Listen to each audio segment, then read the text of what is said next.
Well, hello and welcome back to another episode of Geek with Glasses Live. Today we're going to take a quick look at Canon Speedlite 430EX2, and this is obviously an external flash to Canon mount cameras, and this is a replacement for your pop-up flash when you want to do a little bit more professional looking indoor flash photography. And I actually picked this one up to replace the older 270EX. If you remember, I did a 270EX unboxing about a year or so ago, and the 270EX is a great flash to replace that pop-up flash that comes with your Canon DSLR, the little flash that pops up. Those pop-up flashes, they don't have very much range. They'll take a shot from maybe 4 or 5 feet in front of you and illuminate properly. Obviously, you get some hard flash, shadows and hard edges when you take pictures. So I bought a 270EX to replace that flash. And as you can see, I've got a little bit of a diffuser here on the front of it, and we'll talk a little bit about diffusers later.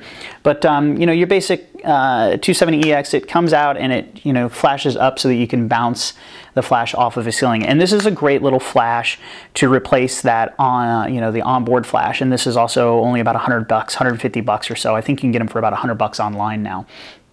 I wanted to go with something with a little bit more power and a little bit more flexibility as far as shooting, so I went ahead and picked up the 430EX, and you can get these online for about $250. If you go into most of your retail stores, they sell for a lot more expensive than that, but you can get them online for about $250. They're around $320 or so if you go to places like Best Buy. I think you can get them at Walmart for $250, $260. But surf around online. I got mine from B&H, and they're about $250. And this is what you get. There's not a whole heck of a lot to unbox in here. It's a Speedlite 430. Basically, you open the box, you get a manual, and you get the flash. So what you have here is a nice protective pouch that comes with the flash, and it is Velcro.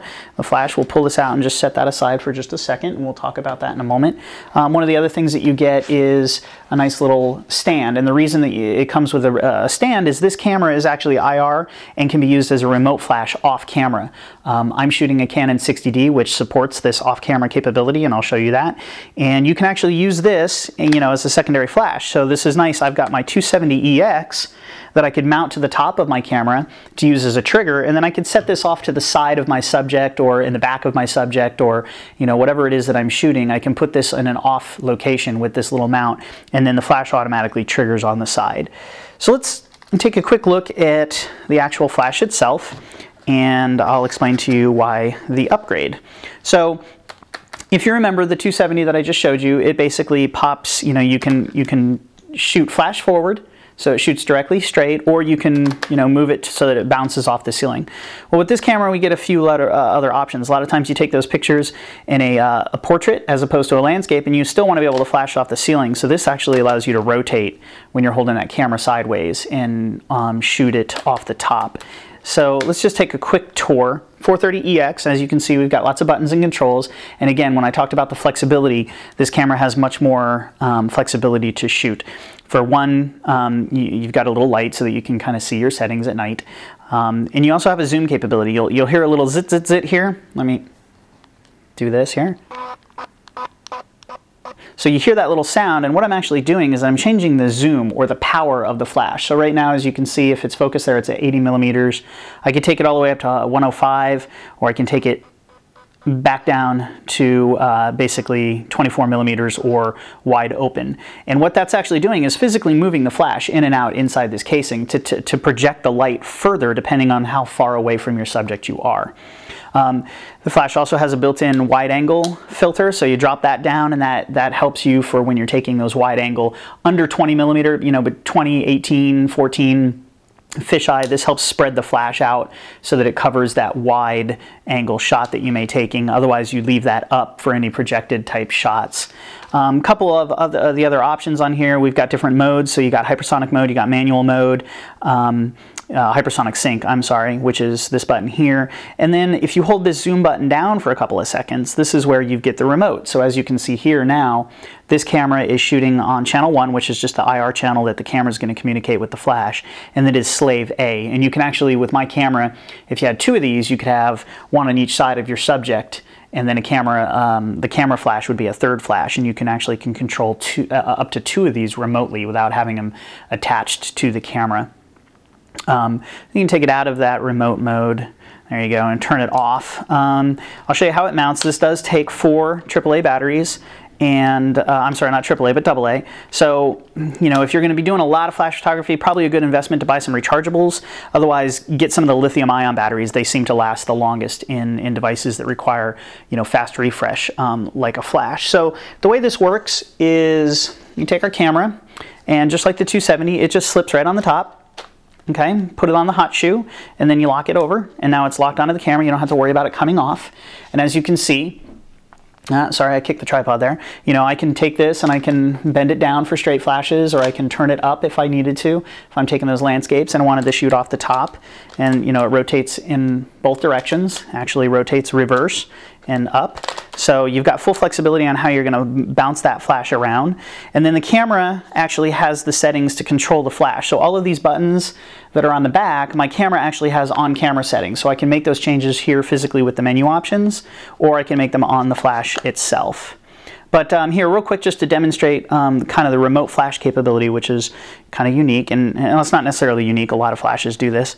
Let me take this off of the camera real quick. And we will set it over here on the side, and I'll show you how this works. So we'll put this on here. We'll turn the flash on. We'll put it into remote mode.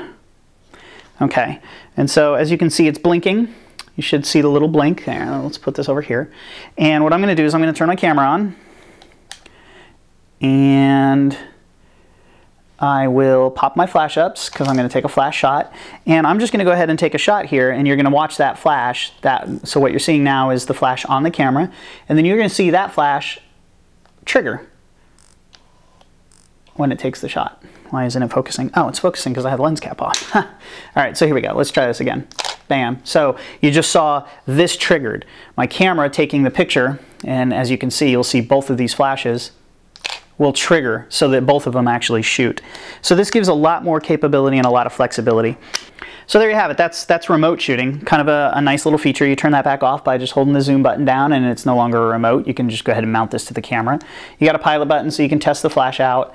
That's the 430EX. Just a little bit more flexibility for not much of a price difference. You know, yeah, it's about $100 more to get your hands on one of these than the 270EX, but the flexibility and the capability that this flash offers over the 270EX is great. You know, it's well worth the extra $100 to pick this one up. So again, if you're looking for a little bit more flexibility as opposed to just a replacement for that horrible pop-up flash that comes on most cameras, you know, you can spend the $150 and get the 270EX.